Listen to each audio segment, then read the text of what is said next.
Welcome to the Mexican-American War. In this episode, we talk about the conquest of California and New Mexico.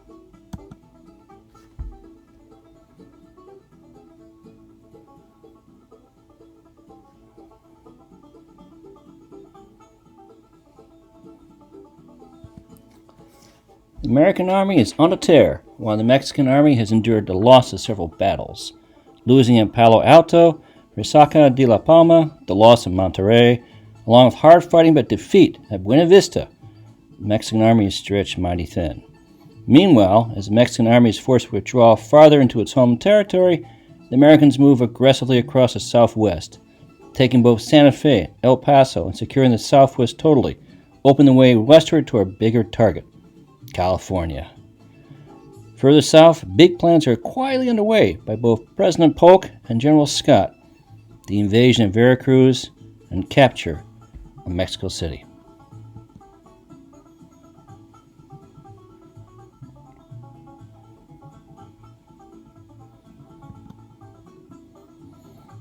While the main forces of the Mexican-American armies fight out in Mexico, the war carries on out in the frontier. Led by a former native of New Jersey, Stephen Watts Kearny. Kearny was a U.S. Army officer who conquered New Mexico and helped win California during the Mexican War. After serving the War of 1812, Kearny spent most of the next 30 years on frontier duty, gaining tremendous experience in the terrain, the people, and the politics of the region. At the beginning of the Mexican War, he was ordered to lead an expedition from Fort Leavenworth, Kansas, to see New Mexico and California for the United States.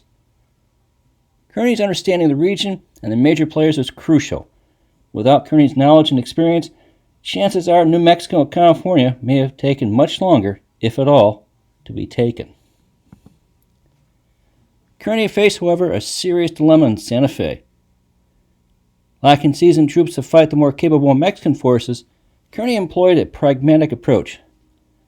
Realizing the growing animosity among Mexican soldiers held toward the dictator, Santa Anna, Kearny convinced Mexican forces to surrendering Santa Fe rather than fighting with Santa Fe falling in August 1846. The Mexican forces then retreated south out of the Santa Fe area, only to fight again in defensive posture in October against American forces heading south toward El Paso. In October 1846, Colonel Alexander W. Donovan of the 1st Regiment Mounted Missouri Volunteers is ordered by General Kearny to rendezvous with General John E. Wool inside Mexico at the city of Chihuahua. En route to Chihuahua, Donovan's regiment was attacked by a Mexican army about 30 miles from El Paso del Norte, about 9 miles south of Las Cruces, New Mexico, at Bracito on the Rio Grande. Here's an excerpt from a letter by Lieutenant Colonel Philip St. George Cook. On Christmas Day, at a spot called Bracito, when the regiment after its usual march had picketed their horses and were gathering fuel, the advance guard reported the rapid approach of the enemy in a large force. The line was formed on foot, when a black flag was received with an insolent demand. Colonel Donovan restrained his men from shooting the bearer down.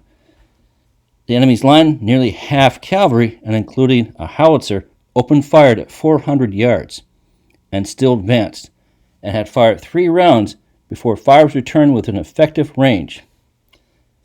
In the sideline note from the letter, the Americans did not fire to 50 yards, and it was quite effective, returning fire. Victory seemed to have been decided by a charge of Captain Reed with 20 cavalry, which he had managed to mount, and another charge by a dismounted company, which captured the howitzer. The enemy fled with a loss of 43 killed and 150 wounded. Our loss was 7 wounded, all who recovered. The enemy were about 1,200 strong, 500 cavalry, the rest infantry, including several hundred El Paso militia. Our force is 500. Lieutenant Colonel Jackson, with a part of the regiment, arriving on the ground after the action. Colonel Donovan gave credit for the most essential service in forming the line and during the engagement to Captain Thompson, 1st Dragoons, acting as his aide and advisor. As the Mexican forces fell back, They were harassed by Apache natives who had been watching the battle, further adding to their losses. Meanwhile, Dauphins' men reached and captured El Paso on the 27th of December, where they seized 5 tons of powder, 500 firearms, 400 lances, and 4 artillery pieces. This little side note, Major Meriwether Lewis Clark Sr. later arrived in reinforcements on February 5th with about 100 men and a 6-gun battery. Sounds familiar? Well, Clark was the son of Meriwether Clark, the same Clark who explored the far west at the behest of then-President Thomas Jefferson. The new territory, known as New Mexico, was now in control of the American Army. The way was clear for Kearny's march to California.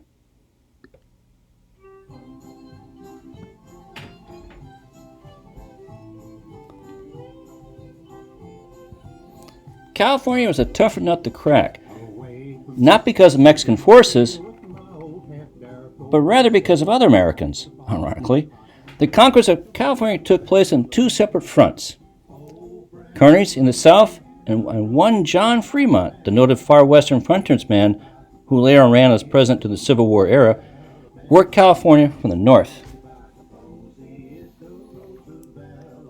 Heading toward California, Kearny was informed that the conquest had already been largely completed by a Commodore Robert Stockton and Lieutenant Colonel John Fremont. With Kearny's force reduced to only 120 dragoons, Kearny arrived in early December to discover the rebellious Mexican Californians had indeed retaken much of the province, but the Mexican army was not done yet. This point was made evident by the manner in which Mexican guerrillas harassed Kearny on the way to California, resulting in the loss of over half of his men. California was far from being conquered, despite what Stockton claimed as General Castro, Commandant of California, still led an army. The work was only just starting.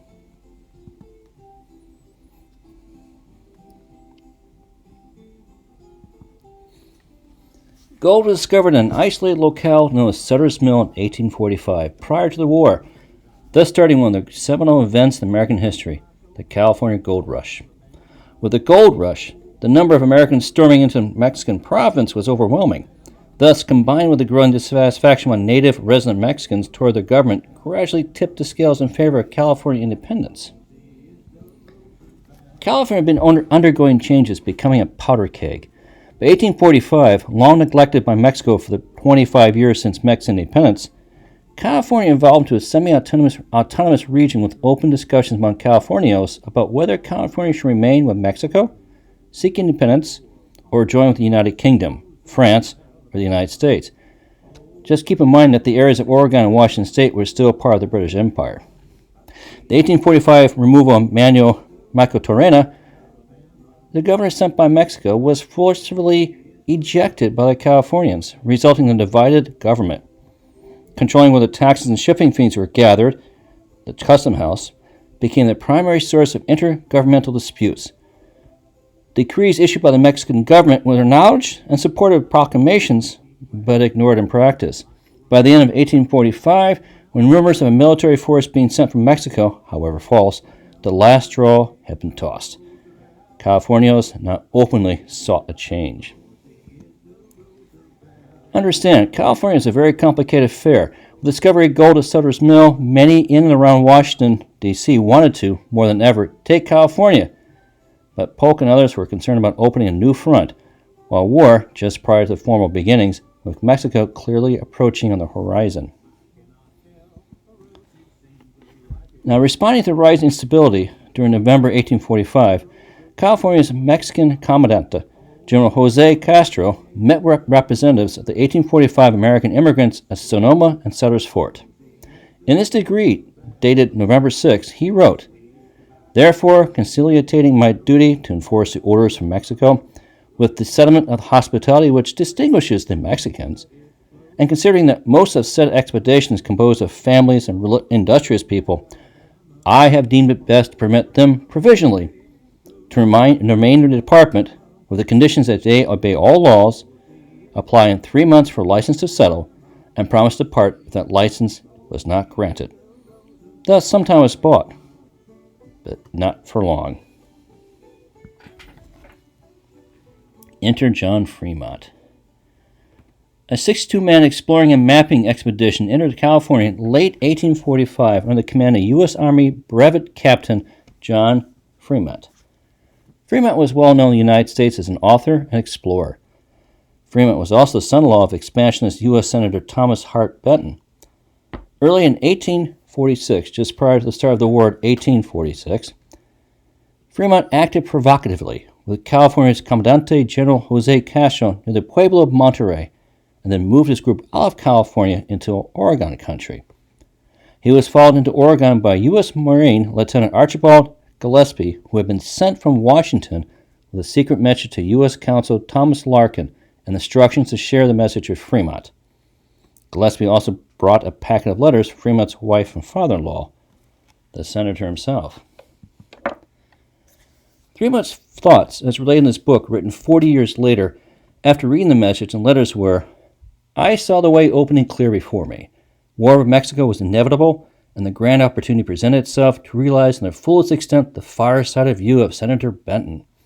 I resolved to move forward on the opportunity and return forthwith to the Sacramento Valley in order to bring to bear all the influence I could command." Nevertheless, Fremont needed to be circumspect. As a military officer, he could be facing court-martial for violating the Neutrality Act of 1794 that made it illegal for an American to wage war against another country at peace with the United States. The next morning, Gillespie and Fremont's group departed for California. Fremont returned to the Sacramento Valley. Meanwhile, under the command of Commodore John Sloat, a U.S. naval squadron was sent to California to protect American interests in California. On July 23, 1846, Commodore Stockton arrived in Monterey, California, and took over command from alien Commodore John Sloat of the Pacific Squadron of the U.S. Naval Forces in the Pacific Ocean. Commodore Sloat had previously raised a U.S. flag without resistance in Monterey, California, but had no plan to conduct any further military operations on shore, and once relieved, sailed home to the United States, leaving Commodore Stockton in command of all forces in California. Stockton's command ship was USS Congress, and his combined fleet of three frigates with about 180 men each, one ship of the line with about 780 men, and up to 4 sloops with about 200 men each, as well as 3 store ships, made him the strongest force in California, as well as senior military commander and military governor. He was the main driving force continuing to take possession of California. He now had the personnel and resources to move forward on the capture of California. On August 11, 1846, Commodore Stockton marched on Puebla de Los Angeles to meet in battle with General Castro's army. Upon learning the immediate arrival of Commodore Stockton, Castro retired, leaving behind all his artillery and made off in the direction of Sonora. Immediately after these events, Stockton dispatched a courier, none other than Celebrate Kit Carson, the famous mountaineer and explorer, to inform Washington of the proceedings and details of his conquest of California. Stockton proclaimed himself governor of California and refused to accept the newly arrived General Kearny's authority because he, Kearny, wished to preserve harmony, and because Stockton's men constituted the bulk of the available U.S. forces. Kearny accepted the situation, leaving Stockton as the newly proclaimed governor, but Kearny led the combined Army-Navy command to Los Angeles, defeating the Mexicans at San Gabriel and the Mesa, thus ending the resistance and Mexican governmental presence in California. California was now under U.S. protection. At this point, the southwestern and western portion of the continent was now under control of the United States. The focus now shifted solely to Mexico. The battle for the west and southwest is over. The war moved to the south. The drive for Mexico City was on. Thanks for listening. Hope you enjoyed it. Leave a message, make notes, share me your insights, suggestions, and we'll see you for next time. Take care.